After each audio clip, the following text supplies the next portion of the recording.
o Alex é um cidadão que nós poderíamos dizer do mundo, mas com uma missão belíssima, de tentar, através da sua pesquisa e do seu árduo trabalho, autenticar uma obra que chegou ao Brasil em 1914 e que hoje ele vai nos apresentar através desta obra, que é de autoria dele, Alex Ribeiro do Prado, Modigliani, Mistérios a um Toque de Amor.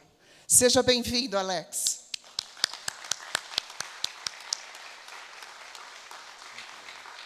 Uma ótima palestra para você. Um ótimo dia a todos. Muito obrigado pela acolhida. Eu gostaria, então, de, nesse momento, que se pudesse, já colocar esse livro que acaba de ser mostrado a vocês, que é um resumo de um projeto chamado Modigliani.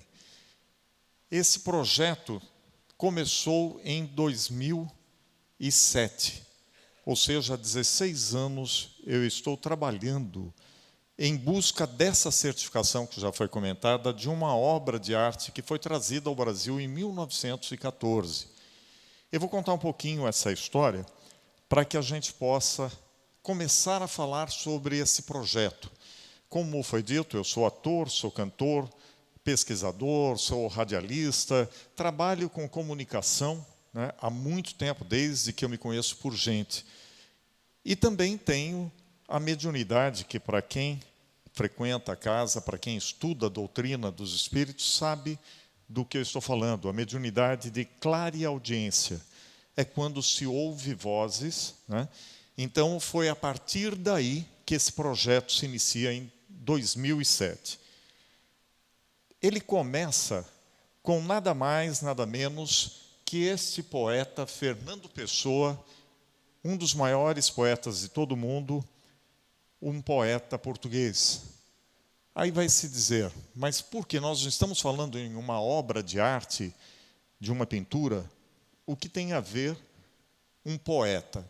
E aí vocês vão entender que todas essas linguagens artísticas, todas têm uma correlação.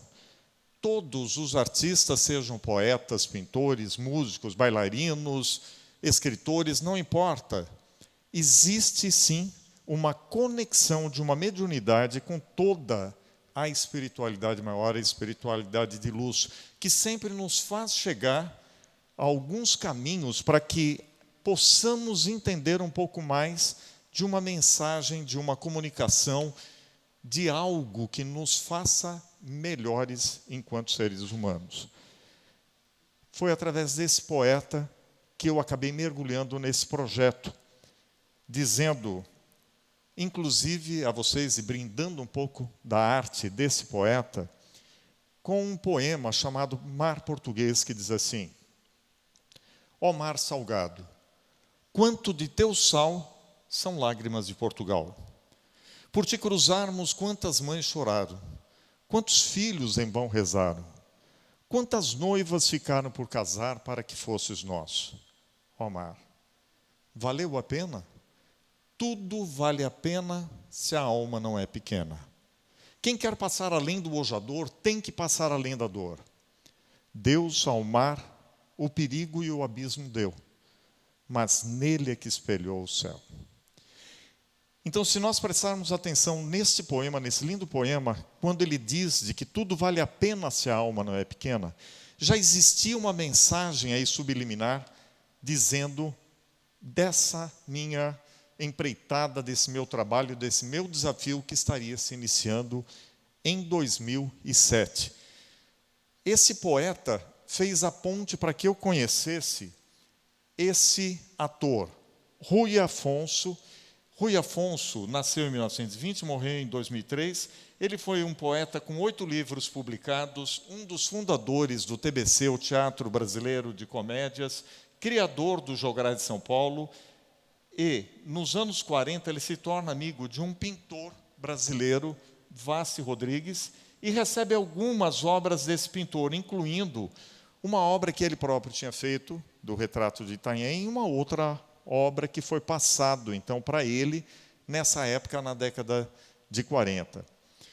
Eu acabo sendo convidado pelo Rui para integrar esse grupo de repertório poético, os Jograis de São Paulo, quando do falecimento de Armando Bogos, um grande ator brasileiro.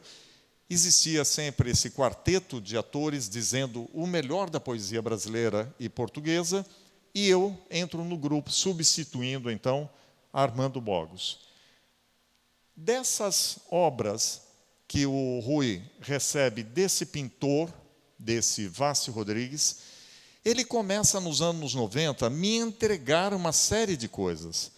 Inclusive, eu me sentia muito constrangido com essa questão dele ficar me entregando coisas, preciosidades da história do teatro brasileiro, do TBC. Essas duas obras que ele havia... Perdão, já passei aqui uma tela, mas antes vamos voltar para essas duas. Ele recebe essas duas obras e ele também me entrega. Eu não entendi por que de ter me presenteado com essas duas obras. Ele dizia, uma hora você vai entender. E simplesmente me entregou. Eu coloquei essas obras numa parede, uma do lado direito, outra do lado esquerdo, e fiquei durante décadas com essas duas obras na parede da minha sala. Se entrava na sala, você via essas duas obras. Em 2003, o Rui Afonso, que me presenteou essas obras e todo o acervo do TBC, ele simplesmente acaba falecendo. Em 2007, no dia do aniversário de Rui Afonso, ele começa a falar comigo através da minha mediunidade de clareaudiência e começa a pedir para eu pesquisar esta obra aqui. Uma obra que não tinha assinatura nenhuma. Como é que eu iria pesquisar e para que pesquisar essa obra? Não entendia absolutamente por que eu teria que estar pesquisando essa obra. E deixei isso de lado. Como? Vou pesquisar para quê? O que ele está querendo comigo? O Rui Afonso era mais do que um amigo, era um irmão, era um pai. A nossa relação sempre foi muito próxima. E eu não identificava que era ele falando comigo. Eu só entendia que alguém me pedia para ir pesquisar aquela obra, que era esse detalhe desse barco, e sem uma assinatura. E ele dizia, ou essa voz, pesquise a obra do lado que você chegará à autoria desta obra. É chegado o momento desse projeto iniciar. E eu dizia, agora realmente eu estou ficando com um problema muito sério. Porque como é que eu vou pesquisar esta obra para chegar nesta obra, para saber quem era o autor da outra obra? Sempre fiquei, minha vida inteira, com essa questão de vozes que se ouvem, isso é esquizofrenia, isso é mediunidade. A diferença dessas vozes que se caracteriza entre uma esquizofrenia ou uma mediunidade clareaudiência, é que na esquizofrenia essas vozes têm informações, te passam informações, mas que não juntam lé com cré, são alucinações, são coisas absolutamente desconexas.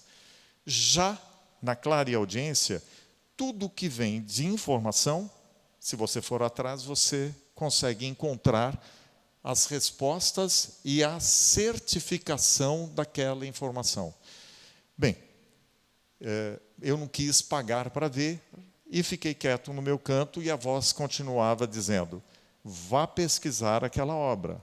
Aquilo como se fosse um disco que estivesse riscado e que toda hora vinha e voltava a dizer, vai pesquisar aquela obra. Até que eu resolvi, então, ir pesquisar esta obra para chegar na outra. E aí, sim, é que eu digo, bom, se Carl Jung, que é um dos pais da psicanálise, ele, Freud, né, ele acaba tendo todo um trabalho baseado e rompe com o Freud, quando ele vem com essas questões aqui, dizendo sobre as memórias, sonhos e reflexões. Nesse livro de 1961, ele já começa a falar sobre a vida depois da morte. Ele vem de um berço que não era espírita. Porém, ele vinha já de um berço espiritualista, a família dele já vinha com essa questão da espiritualidade, de acreditar na reencarnação. Ele entra nessas questões, inclusive, de trabalhar sobre a psicanálise analítica, aonde ele começa a trabalhar as interferências entre o além e o aquém. E começa a trabalhar e criar uma técnica, uma terapia da existência de espíritos e conta nesses livros desses fenômenos, das experiências dele. Inclusive, uma delas é a experiência de EQM, que é a sigla de experiência de quase morte que ele vivenciou, e ele teve a oportunidade de se ver de fora, e a partir daí é que ele começou a trabalhar e a pesquisar e conseguir comprovar, através de uma série de estudos, a existência do espírito, a continuação da vida. Eu, ao longo da minha vida, também já tinha tido experiência de EQM. Então, eu me identifiquei muito com a leitura do que era essa psicanálise analítica e comecei a entender um pouco mais sobre o Jung. Inclusive, aqui no Brasil, uma seguidora de Jung, a Nise da Silveira, uma grande também profissional da análise, né, comportamental, também adotando a psicanálise analítica, ela começou a trabalhar e tirar de dentro de entidades que cuidam de pessoas com demência, manicômios, ela começa a tirar essas pessoas, porque ela começa a entender o que era, de fato, um problema físico, químico, mental, ou um problema de mediunidade. E ela começa a trabalhar e fazer esse paralelo, porque ela também mergulhou nessa obra do Jung. Bom, enfim, eu, por conta disso, e até respaldado nisso, eu vou pesquisar, então, esta obra que era a que eles diziam para eu pesquisar, essa obra para chegar na outra obra. Essa obra, aqui no cantinho, se vocês observarem, tinha as iniciais. Eu não sabia de quem era. JWR. Mesmo eu tendo feito Belas Artes, eu não sabia quem assinava como JWR. Vou pesquisar e eu encontro que Vassi Rodrigues, que era José Vassi Rodrigues, aquele que havia presenteado o Rui Afonso na década de 40 e que o Rui me passa depois essa obra, junto com uma outra, esse era o JWR, José Vassi Rodrigues. Ele era paulistano, nasceu aqui na capital, faleceu no Rio, e após ter conquistado algumas exposições no início de 1910, ele recebe como prêmio do governo de São Paulo uma bolsa para estudar arte em Paris. Aí eu começo a mergulhar, bom, tudo bem, é um artista então paulistano que pintou essa obra, mas o que tem a ver essa obra com a outra que me pedia essa voz para que eu pesquisasse essa, que eu chegaria na outra? Aí a questão, eu vou mergulhar em cima dessa história do José Vassi Rodrigues, para tentar entender o porquê eu teria que pesquisar esta obra. E acabo descobrindo que o José Vassi Rodrigues, com essa bolsa que ele ganha para ir estudar em Paris, lá em Paris, que ele permanece durante 4 anos, ele acaba fazendo amizade com o Amedeo Clemente Modigliani, mais conhecido como Modigliani. Acabam se tornando amigos. Quando está para ser deflagrada a guerra, em 1914, a Europa numa recessão enorme, Modigliani não conseguia se manter em Paris, uma vez que ele era italiano, a família é italiana. Ele começou a depender de amigos para poder continuar em Paris e continuar estudando em Paris, dentre os quais o próprio Vassi Rodrigues. Isso documentado em livros, em uma série de documentos, até de Carlos Drummond de Andrade, de Guilherme de Almeida, de vários poetas, de vários escritores, onde dizia de que ele, quando retorna ao Brasil, em 1914, quando é deflagrada oficialmente a guerra e o governo brasileiro traz todos os brasileiros para o Brasil, ele retorna com presentes do Modigliani.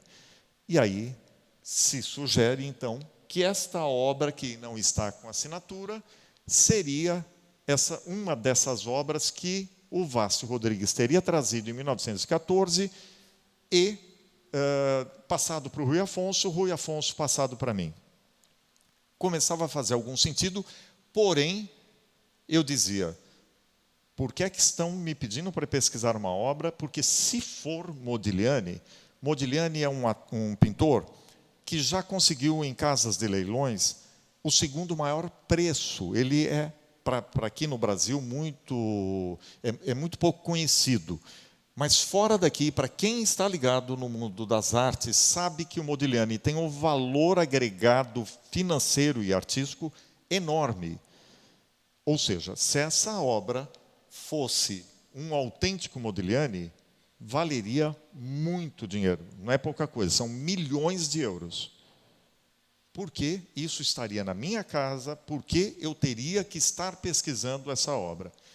Bom, esse pintor, o Modigliani, ele nasceu em 1884 e morreu em 1920 de tuberculose. Ele nasceu em Livorno, vai para Paris em 1906. Ele estuda lá durante algum tempo, depois começa toda a produção dele, até morrer em 1920, e ele se torna, então, um dos maiores gênios da pintura do século XX. Bom, a história estava começando a se desenhar e parecia muito plausível. Mas a minha insegurança, aquela insegurança de eu preciso ver para crer, eu devo estar delirando, não é possível, como é que vem parar uma obra de Modigliani dentro da minha casa? Quer dizer, de que forma? Para que isso? Como isso? Como eu frequento uma casa espírita na Zona Leste, chamada A Caminho da Luz, na Avenida Sapopemba, a presidente da casa, ela psicografava juntamente com outros médiuns num dia determinado da semana, de domingo, sempre era aos domingos. Eu resolvo, pela primeira vez na minha vida, sempre frequentando casas espíritas, a pedir uma psicografia. E vou pedir uma psicografia do Rui Afonso, porque eu comecei a ver que quem estava me orientando era o Rui Afonso, aquele ator, fundador do TBC, meu amigo, e que tinha me dado as obras. Para minha surpresa, a presidente da casa, aliás, eu estava falando com a Márcia, a presidente, dona Marlene Sais, para quem conhece a casa e conhece a saudosa dona Marlene Sais, é um xerox da Márcia, igualzinha. Eu até me assustei quando vi a Márcia aqui, porque a dona Marlene recebe a primeira psicografia que eu peço na minha vida, e era do Rui Afonso. Nessa psicografia, ele começa a narrar absolutamente todos os trâmites que eu precisaria para poder chegar à certificação dessa obra.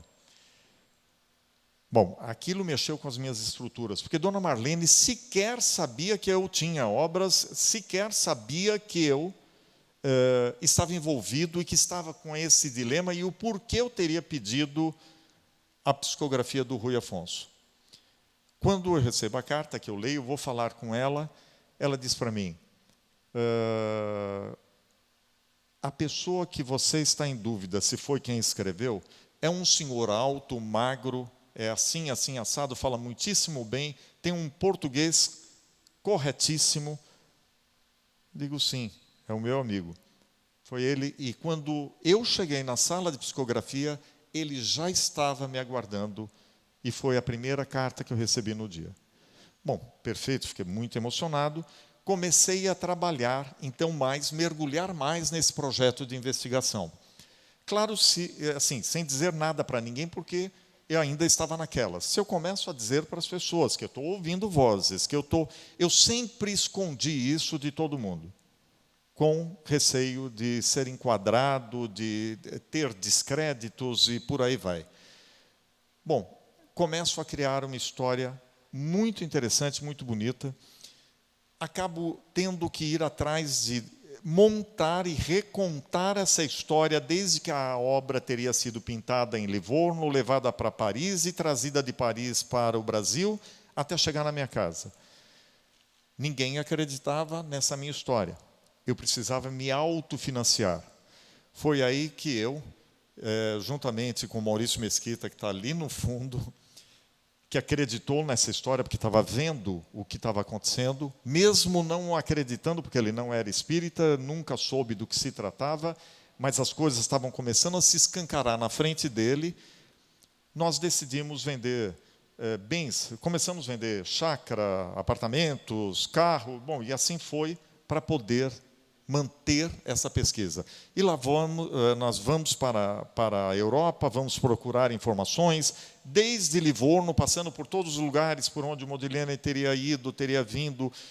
Chego no Brasil, com toda aquela história, e ainda aquela pergunta, mas o que eu tenho a ver com isso? Por que eu tenho que estar nesse projeto? Tudo está se encaixando, mas por que eu tenho que estar envolvido nisso? Peço uma outra psicografia, vou falar com a dona Marlene sobre essa psicografia, e digo, dona Marlene, tem uma outra voz que não é a do Rui, e eu não sei de quem é. Acho que poderia ser de um amigo que morreu em 1920. Ela disse, pois então peça uma psicografia dele. Eu digo, mas para eu pedir a psicografia lá no centro, eles pedem para pôr o nome da pessoa, a causa-morte e o grau de parentesco com essa pessoa. Eu vou dizer o que para eles? Diga que você é amigo. E foi o que eu fiz. Só que a pessoa que fazia a ficha, inclusive, olhou para a minha cara e disse, Alex, quantos anos você tem? Porque eu disse que eu era amigo dele. Aí eu digo, já sei, você vai dizer que é porque ele morreu em 1920, né? Eu tenho um pouquinho menos de idade disso, mas a dona Marlene pediu para você colocar e põe que é amigo mesmo. Bom, eu vou pôr, mas não vai vir nada. Não tem problema. A vice-presidente da casa, naquele dia, recebe essa linda carta do Modigliani e dizendo da minha relação com ele na vida passada. Exatamente da história que nós tínhamos tido. Aí eu começo a juntar mais ainda as histórias.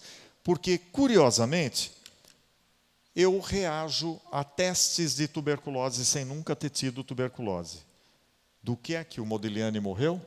Modigliani morreu de tuberculose. Uma das amantes dele também morreu um ano depois, em 1921, de tuberculose. Acontece que eu também reajo a hepatite B, sem nunca ter tido hepatite B. Vou pesquisar sobre hepatite B. Para minha surpresa, a hepatite surge na Primeira Guerra Mundial, ou seja, quando todo mundo estava lá em Paris, exatamente em Paris, na Primeira Guerra Mundial, e só foi diagnosticada na Segunda Guerra Mundial, dizendo que aquela doença que estava matando os boêmios e os soldados era a hepatite. E eu reajo à hepatite. Bom, ok. Aí pergunto, digo, mas eu teria sido alguém tão próximo assim para também ter essa aproximação, essas doenças perispirituais? Sim, se você quiser respostas, procure em Quebec, no Canadá. E eu começo a procurar em Quebec e descubro que essa amante que morreu de tuberculose, que teve um filho com ele, que se tornou padre, que morreu agora em 2004, esse padre, ele não quis reconhecer esse filho, ela nasceu em Quebec. E após a morte dos pais, ela vem para Paris, exatamente naquele período, e se torna uma modelo do Modigliani, amante dele, e ela que estava estudando medicina em Paris, na Sorbonne. Bom, até aí está tudo certo. Conto essa história, reconto toda essa história. A revista Época me dá 2 páginas para contar essa história, porque achou a história realmente muito bonita. O mundo das artes dizia, bom, a história é bonita e daí? Isso não é Modigliani. Modigliani pinta retratos e nus femininos, nunca uma marinha, um detalhe de uma praia com um veleiro no canto.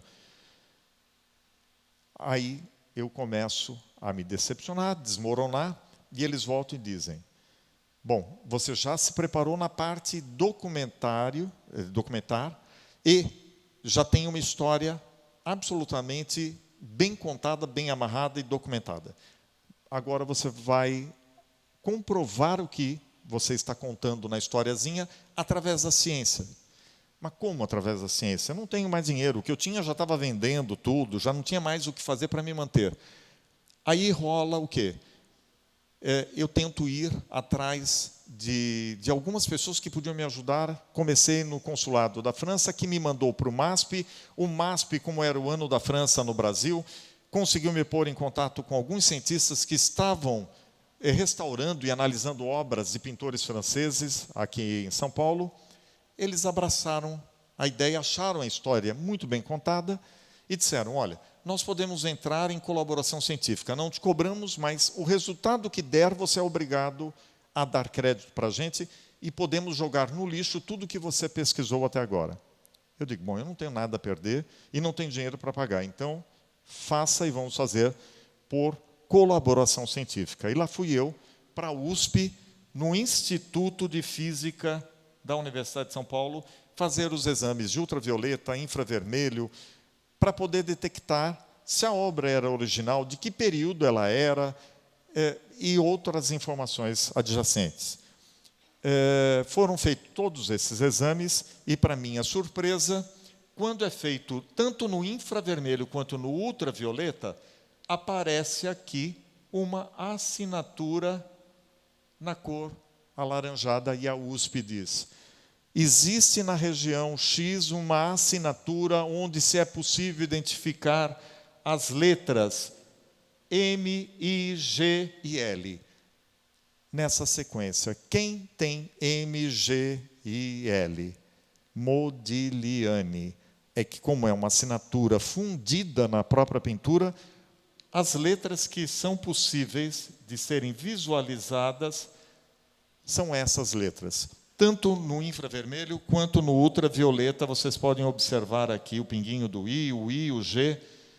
Isso está, inclusive, depois no site, que eu vou deixar para vocês. As pessoas podem entrar, é tudo digital, pode ampliar, pode verificar. Aqui, talvez, com a resolução, não consiga identificar muito facilmente. Mais do que isso, elas fazem alguns experimentos com alguns filtros e acaba identificando que tinha aqui uns caracteres que não eram de fácil leitura, não sabiam de que idioma seria.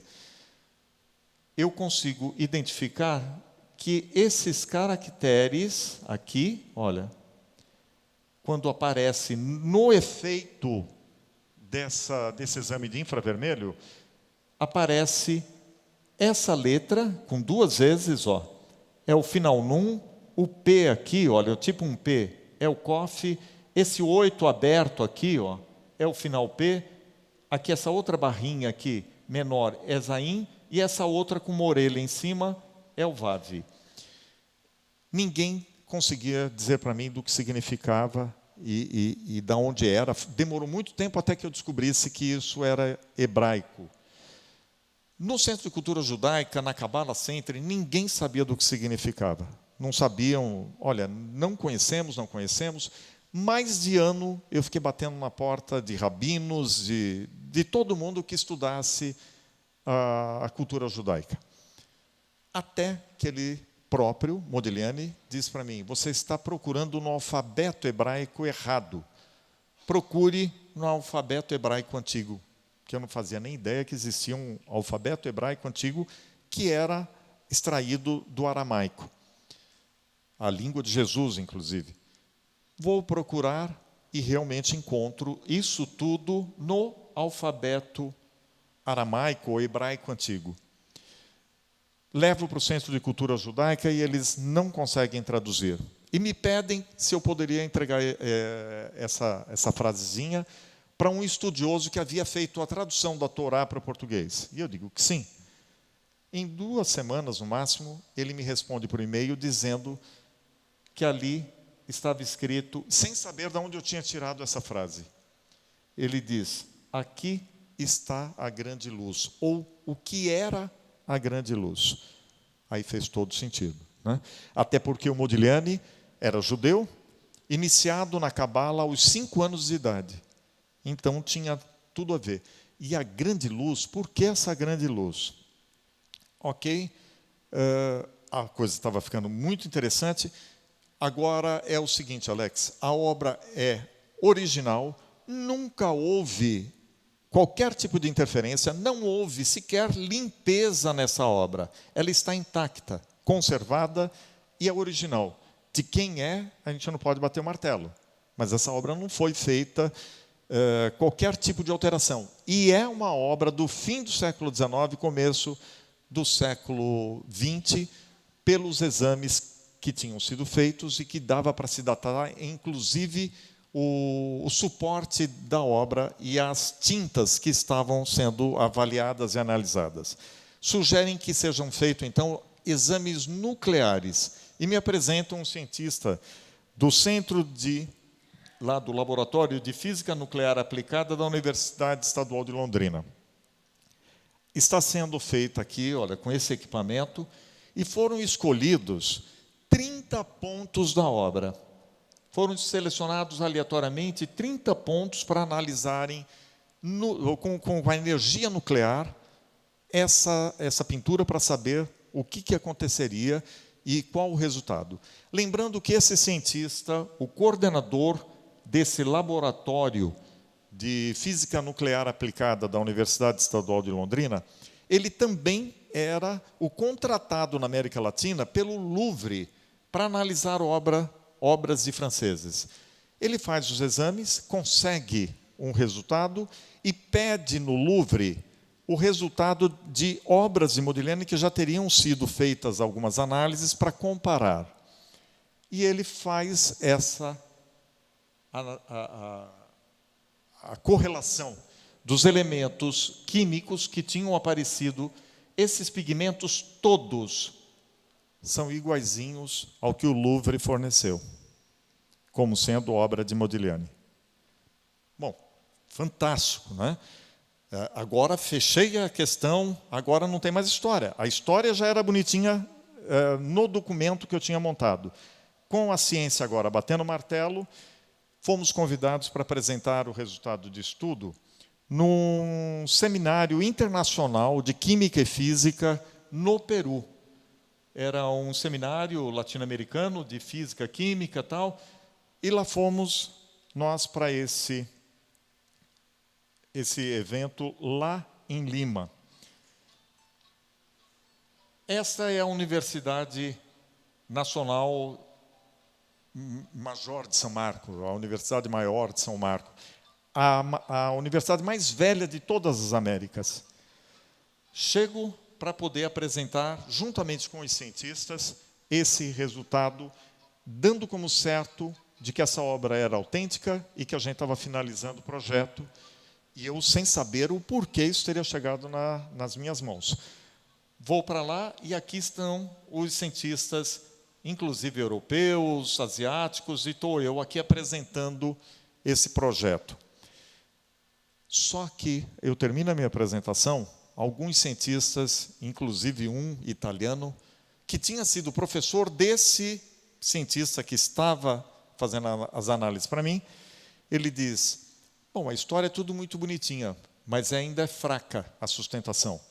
Você precisaria ter feito também exames moleculares e exames de raio-x.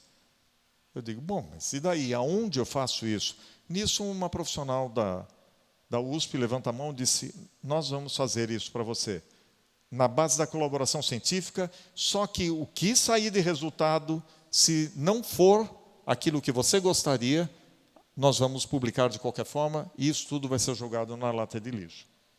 Ok, eu não tenho nada a perder, quem está com a verdade não pode ter medo de nada. E eu topo a parada. Vou para esse Instituto de Química da USP fazer os exames moleculares. E o pessoal do Instituto de Física fizeram os raios-x. Até porque Modigliani dizia para mim, embaixo da pintura tem códigos cabalísticos escritos e você vai encontrar uma série de signos nessa pintura. Faça o exame de raio-x. Fiz o exame de raio-x e o exame molecular aqui nesse laboratório. O exame de raio-x, para minha surpresa, dizia que não tinha nada embaixo da pintura, que o que se via na pintura era o que tinha embaixo. Bom, foi um banho de água fria, porque eles me garantiam que tinham coisas escritas embaixo. Porém, logo em seguida, sai o resultado dos exames moleculares. Também foram analisados 30 pontos para pegar todos os pigmentos dessa obra, para poder fazer o exame molecular. O que é isso? Não adianta só dizer, tem um azul que é feito com tal mineral, ou um tal metal. Nesse exame molecular, vai te dizer quanto tem do ferro, quanto tem do chumbo, quanto tem disso, daquilo, não sei o quê, para dar aquela cor. Foi feito e tudo chegou, então, a essa conclusão, dizendo da compatibilidade total dos elementos químicos com as obras do Modigliani. Esse, o exame molecular. Mas tínhamos, então, um problema. Eles tinham dito do raio-x que apareceriam coisas e não tinha aparecido. Ainda estava esse buraco nesse meu projeto. Bom, pelo sim, pelo não, o Estadão, sabendo desses resultados do Instituto de Química, me faz uma matéria de página inteira falando desse trabalho. No final da reportagem, eles perguntam, e você vai fazer o que agora com esses exames todos em mãos? Eu já tinha mandado para o Instituto Modigliani em Roma, aliás, num jantar que estive com o presidente desse instituto, eu já tinha deixado com ele todo aquele material que eu havia apresentado no Peru. Eu digo, eu vou agora levar mais esses laudos para serem entregues lá em mãos em Roma. Só que eu estava dando essa entrevista aqui, foi publicada 10 dias depois, simplesmente o mesmo Estadão e os jornais do mundo inteiro soltaram esta matéria. Presidente do Instituto Modigliani é preso por falsificação das obras de Modigliani. O que aconteceu comigo? Eu estaria indo para autenticar com uma pessoa que era falsária. Ou seja, todo o trabalho que eu tinha feito estava perdido, porque a única pessoa que poderia autenticar essa obra era uma vigarista e estava presa, e o mercado de artes jamais iria dar qualquer crédito e aval a isso. Bom, só que eu fiquei arrasado, mais uma vez no chão. Aí me surge, depois da matéria do Estadão, esse instituto na Espanha me oferecendo fazer os mais revolucionários exames em 3 dimensões e que isso, que aquilo. Resolvo topar a parada para ir, porque lá eles dariam a direção da pincelada, a pressão do pincel, o tipo de pincel, o tempo de contato. Eles dizem, aqui vai ser o DNA de quem pintou essa obra. Foi feito isso na Espanha. Enquanto eles estavam fazendo isso, me liga um pesquisador do México, que trabalha com Da Vinci e tinha começado a pesquisar Modigliani. E ele diz para mim, Alex, tem coisas escritas embaixo dessa obra, tem signos, que eles na Espanha não falam símbolos, falam signos. Tem signos nessa obra. Eu digo, não, essa história de novo não. Eu já procurei, na USP foi feito, não apareceu nada. Você pode me mandar esses exames que foram feitos na USP? Sim, te mando. Não tinha nada mesmo, dizia que o que se via em cima era o que se via embaixo. Mandei para ele lá no México. Ele analisa e diz, Alex, foi feito com energia a mais. Passou do chassi, passou da base da pintura. Por isso, furou a análise, não ia aparecer nada nunca. Tira essa obra do laboratório e leva para um centro de radiologia médica e pede para fazer um raio-x como se estivesse fazendo um raio-x da mão humana. Bom, eu falo com o pessoal da Espanha, que achou meio estranha essa história, e resolveram levar essa obra para um centro de radiologia médica. Porém, os resultados de 3 dimensões já tinham saído. E lá apareciam uma série de símbolos em todos os cantinhos dessa pintura, que olhando simplesmente não se via. Talvez vocês daí não consigam ver, mas tem, olha, um unicórnio, um dragão, tem um crocodilo, um símbolo de Ares, um crânio, demônio, serpente. Bom, no primeiro momento, quando isso apareceu, e eles diziam que não sabiam do que se tratava isso, que eles não tinham conhecimento para dizer do que se tratariam esses símbolos, eu fico assustado e penso até de que Modigliani seria um satanista. Por quê? Você ter demônio, crânio, serpente, crocodilo, dragão. Eu falei, isso deve ser alguma coisa ligada a algum tipo de satanismo. Para minha surpresa, não era. E, olhando até com mais detalhes, olha, o símbolo de Ares, aqui um crânio, aqui nesse outro, olha, o detalhe de um crocodilo, ó, aqui o unicórnio. Eu vou anos tentando ver o que poderia ser, se era algum tipo de simbologia de judaísmo, do que. Eu fui conseguir correlacionar isso à linguagem do Modigliani, à Divina Comédia do Dante Alighieri. Olha a viagem para onde foi, e aí eu vou encontrar que o Modigliani, porque era uma pessoa muito doente desde sempre, foi alfabetizado pela mãe e pelo avô em casa, exatamente com a Divina Comédia. Aos 13 anos, ele já dizia de cor a Divina Comédia. Ele morre declamando a Divina Comédia. E ele imprime vários detalhes, várias passagens da Divina Comédia nesses símbolos. Mas até aí, faltava ainda ver a tal da radiografia, que seria com a energia que se faz nos raios-x da mão humana. E aí eles me mandam outro laudo, dizendo, Alex, olha a obra aqui deitada na maca de um centro de radiologia médica.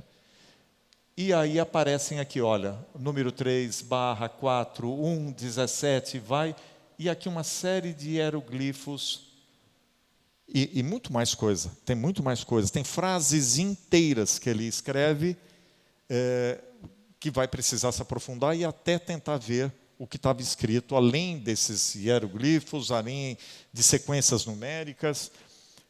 Nisso feito, a Europa vem e me solta essa matéria na Itália.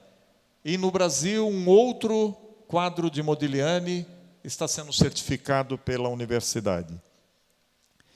Aí, aqui no Brasil, com essas histórias todas, a galeria, que é uma coluna de cultura da Tribuna de Santos, me dá 2 páginas e meia para contar essa história. Parece que a coisa já estava entrando em outros eixos, né? Quando acontece em 2019, esse resultado todo, com todas esses experimentos, é apresentado num congresso internacional lá na Alemanha. E é apresentado nesse congresso dizendo exatamente todos esses resultados e de que era incontestável que aquilo fosse um Modigliani. Que quem tivesse dúvida, que provasse que não era. Essa, em outras palavras, é o que tem publicado nesse congresso na Alemanha em 2019. Coincidentemente, isso em 2019. Em 2020, com essa história do presidente do Instituto Modigliani ter sido preso por falsificação, as obras do Modigliani todas começam a ficar, as pessoas vão no museu ver uma exposição e ficam, mas será que não é falsa? Essa foi certificada pelo fulano? Quer dizer, a desconfiança ficou enorme. O governo francês disse o seguinte, as obras de Modigliani que estejam sendo expostas nos museus públicos vão ter que ser examinadas cientificamente. Caso contrário, não pode ser mais exposta e dita que é uma obra autêntica dele. Ok, fizeram um levantamento, pegaram cientistas de vários cantos do mundo e fizeram as análises de 25 obras e mais 3 esculturas dele que estavam nos museus públicos da França. Em 2020, eles publicam esses resultados dessas obras e, pasmem, os resultados dessas 25 obras autênticas do Modigliani são iguais às minhas, que já vinham sendo feitas desde 2007. Em 2020, pela primeira vez é publicado mundialmente esses resultados, essa paleta, esse DNA dos pigmentos do Modigliani. Aí nós começamos a preparar um documento para ser publicado num jornal um jornal científico de Londres. Só que acontece que em 2020 a cientista que estava encabeçando esse projeto acaba contraindo Covid. A Covid estava assolando o mundo todo, o jornal fechado, todo mundo fechado, não dava nada. Bom, ela fica com sérios problemas de saúde até agora, com várias sequelas. Agora, ainda essa semana, ela entra em contato comigo e diz que quer ver se até o final de fevereiro esse artigo vai ser publicado neste jornal de Londres, liquidando com o assunto. Em outras palavras, nós temos esse projeto, que é esse projeto Modigliani, que é esse livro que eu acabei escrevendo e editando pela editora Chico Xavier, que conta isso tudo que eu falei rapidamente e jogando essas informações a todos, né? Mas no livro, um livro muito bem produzido, em papel couché, com 140 gramas de gramatura do papel, colorido. E a gente está, inclusive, com ele aqui sendo oferecido para quem quiser mais detalhes, mas, além disso, e independente disso, eu tenho os dados, acho que passou aqui. Eu tenho aqui o site que vocês vão encontrar documentos, fotos, tudo disso que eu estou dizendo, em alta resolução. Tem o meu contato de e-mail e tem esse zap para aqueles que quiserem falar, fazer perguntas e coisas parecidas. Gente, eu sei que o meu horário já está no osso, que me foi dado 45 a 50, eu estou no osso. Eu só gostaria de encerrar essa minha participação agradecendo muito a todos vocês e dizendo como foi tudo iniciado por Fernando Pessoa, dizendo um poema dele novamente, um poema intitulado Prece. E eu gostaria de que todos cerrassem seus olhos e pudessem se conectar ao nosso Mestre Jesus, porque com todo esse trabalho de 16 anos, eu espero poder tocar muitas pessoas, tocar a alma das pessoas, para poder dizer: a vida continua, nós somos seres eternos, sim, e tudo está conectado, nada é por acaso. Senhor, que és o céu e a terra, que és a vida e a morte. O sol és tu, a lua és tu e o vento és tu.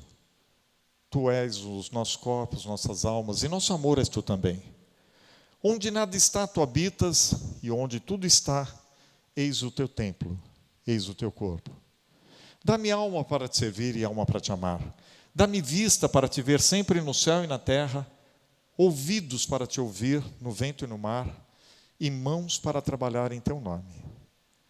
Torna-me puro como a água e alto como o céu. Que não haja lama nas estradas dos meus pensamentos, nem folhas mortas nas lagoas dos meus propósitos. Faze com que eu saiba amar os outros como irmãos e servir-te como um pai. Minha vida seja digna de tua presença, meu corpo seja digno da terra, tua cama. Minha alma possa aparecer diante de ti como um filho que torna ao lar. Torna-me grande como o sol para que eu te possa adorar em mim. Torna-me puro como a lua para que eu te possa rezar em mim. E torna-me claro como o dia para que eu te possa ver sempre em mim e rezar-te e adorar-te. Senhor, protege-me e ampara-me. Dá-me que eu me sinta teu. Senhor, livra-me de mim. É dessa forma que eu agradeço a cada um de vocês e peço ao Mestre Jesus que nos abençoe, em particular, que abençoe a todos os seres da criação do Pai, nesse momento tão difícil que estamos vivendo no planeta, em particular no país. Que sejamos todos nós abençoados, iluminados e protegidos pelo Mestre. Que assim seja. Muito obrigado a todos. Bom dia.